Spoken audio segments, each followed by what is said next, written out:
এখন বানাচ্ছি মটরশুঁটির কচুরি। তার জন্য এই যে কচুরির পুর তৈরি করে নিয়েছি, কচুরির ময়দার ভেতর ভরেও দিয়েছি। এখন বেলে এগুলো বেলা হয়ে গেছে, আমার একটাও ফাটেনি। আর এটা এখন চলছে বেলা, বেলে নিই তারপর ভেজে নেব। আমার বেলা হয়ে গেছে, এখন কচুরিগুলো ভেজে নেব। এই যে মটরশুঁটির কচুরি, দেখো একটা উঠেছে, কত ভালো ফুলেছে দেখো, বুঝেছো? সস্তা হয়েছে পুরো। আর এটা সেকেন্ড নাম্বার, এটা হচ্ছে দ্বিতীয়টা, দেখাই তোমাদেরকে। এই যে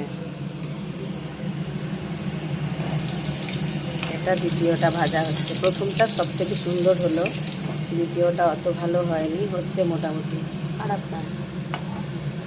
তো আর এদিকে বেলে রেখেছি, আর ওখানেও কিছুটা বেলা আছে, তো বাকিটা কমপ্লিট করি।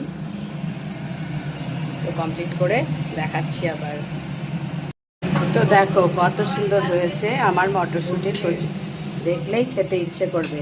কে কে খেতে চাও চলে এসো আমাদের বাড়ি। এই যে এখানে হয়েছে, এখানে হচ্ছে, আর এখানে এখন একটা বেলা আছে, এটা একটু ফেটে গেছে, বাকি এগুলো কিন্তু একটাও ফাটেনি।